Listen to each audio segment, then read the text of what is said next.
Hi everyone, it's Maker Steve 81 here, and today in this short show and tell video I'd like to talk to you about this movie prop, which most of you will recognise as the Auto-9 pistol from the 1987 film Robocop. So I made this around 2 years ago, and this is probably one of the first props that I 3D printed, and I was really happy with it at the time, and I still am now, but it does feel a little bit kind of clunky, a little bit oversized. There are no moving parts on this thing at all. It's very much just a static display piece, and I've always wanted to go back and revisit this and make something with kind of moving parts or a removable magazine and trigger and moving slide and things like that. So I've been mulling this over and thinking, how would I go about redoing this project? And so I was looking on the internet to see if I could find a cheap Airsoft 6mm BB spring pistol, which I could just use as the basis and modify. Whilst I was looking around, couldn't find anything, and then I came across this. So this, it's made by Ming Xing, and on the website it is described as the Mega Gun P209. And it is, an Airsoft spring pistol. And I picked it up for €14. So I thought this is going to be an absolute bargain. It's a good a base for me to start upon, rather than having to 3D print everything, and kind of model everything in CAD. I can start with this. It's a good base, and then I can modify it from there.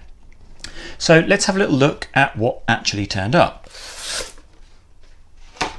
So as I mentioned, it's an Airsoft pistol, 6mm Airsoft pistol. You get some little packet under here of bright yellow BBs. I've got no intention of opening that packet because I'm not going to fire it. I'm actually going to rip out all of the Airsoft internals because I'm not going to be using them. So the first thing I noticed when this turned up is it's big. And that's why they call it the Mega Gun.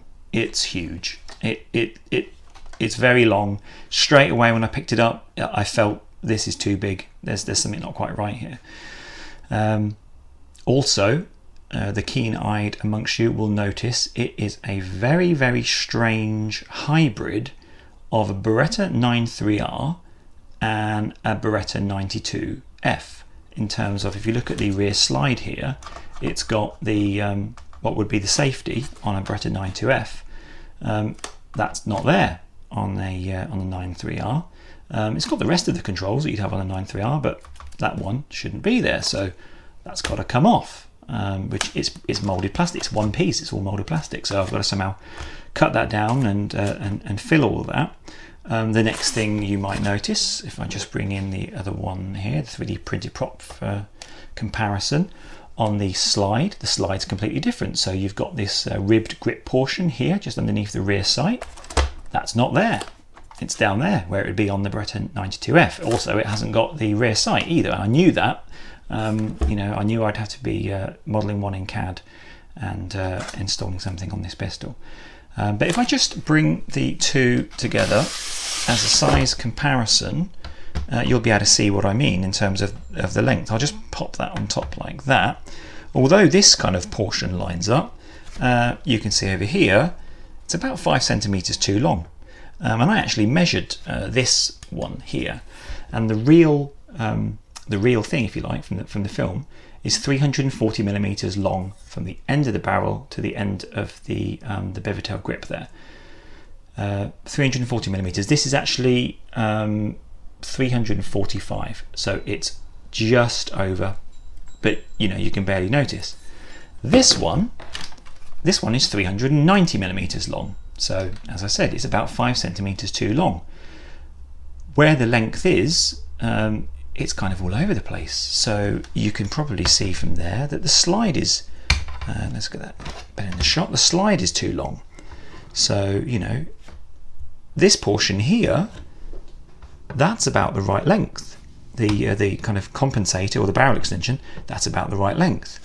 But The slide is about 5 centimeters or 50 millimeters too long. The bottom half here of the compensator, that's about the same length too long. So I'm going to have to somehow cut portions of the slide out, cut portions of this kind of compensator out to get that to be the overall length. That's probably going to be the hardest part of this entire build. You'll also notice some other features here which shouldn't be here. On the bottom of this kind of barrel extension piece, you've got what looks like an adapter or a RIS rail underneath there. That's got to come off. This, I have no idea what this is, but again, it's molded into the design. That's got to come off. Other than that, it's not a bad basis. You know, good starting point for a prop. It's certainly more rounded. It's probably about the same width as the 3D printed prop, but it's certainly more kind of, it's got that rounded feel. If you look here, you see these quite sharp chamfers, and I think, you know, from a lot of it is really good, and I can really work with this. So when I was taking it out of the box to have a play around with, I noticed this is a nice little feature. I can press this button here, and this entire portion comes off, and that's going to make modifying this really easy. And actually, now this is off, you can see exactly what I was talking about in terms of the overall slide length. Even if this was based on a Beretta model, this here wouldn't be there. This is just, I don't know whether they've done this as some kind of copyright protection. You know, they've made enough changes to it that it no longer resembles the real thing. But yeah, this is just crazy. This is too long. So my plan is to pull all of this apart, cut a portion out of here, and rejoin the two slide halves back together again. And then I'll have to cut a similar portion out of this lower half here, because this bit's fine. If I can bring that in and compare it, it's the same length. So don't need to make any modification to the top. I just need to take about 5 centimeters out of this bottom portion. Again, I will cut 5 centimeter chunk out of there, and I will join the two halves back together. This is all made out of kind of, you know, cheap molded ABS plastic, but that's going to be good to work with. It'll make it a lot easier. It doesn't look like, there's screws here, so it's screwed together. So again, afterwards, when I've completed, you know, all of the modifications, I'm going to have to fill all of these screw holes. There will be a lot of sanding and filling and gluing to complete this project. It's got a nice size magazine. It's got a bit of weight in it. I think they've got some steel bar in here. I can certainly see there's some steel bar or something down here. You can feel it. It's there. There's something down in the bottom portion. So they've added some kind of weight to it to give it a more realistic feel. You know, so my plan with the magazine, again, I'm hoping to modify this magazine, and I want to kind of carve out this top portion, put some internal spring and magazine follow in there, and it would be nice to be able to load actual 9mm fake rounds into that and just give it a bit more of a realistic feel. But yeah, the magazine goes in quite nicely, comes out when you press the button. So as it's a spring airsoft pistol, it has a moving slide. It's quite stiff because you're kind of cocking the mechanism in there, which again I'm going to be removing. I can just see through a little gap there the recoil spring. If that's too hard, I'll just chop a couple of rings off that, just to bring some of the tension down.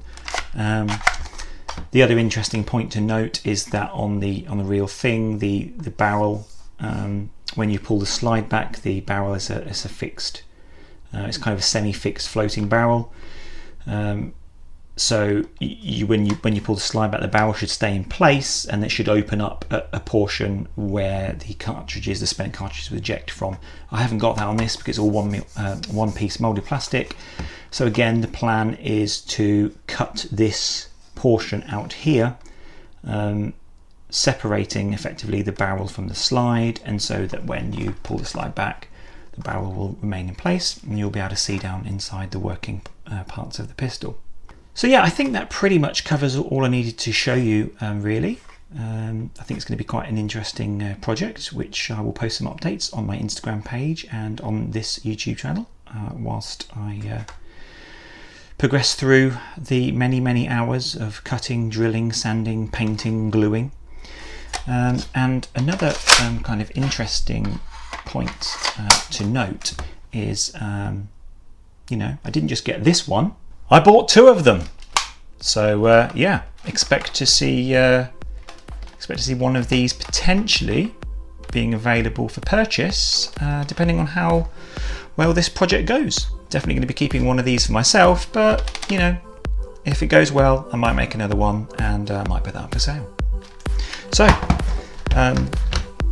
thank you as always for watching. If you like what I do, please like this video and subscribe to my channel, and if you're on Instagram, have a look for me on there as well. Thank you very much.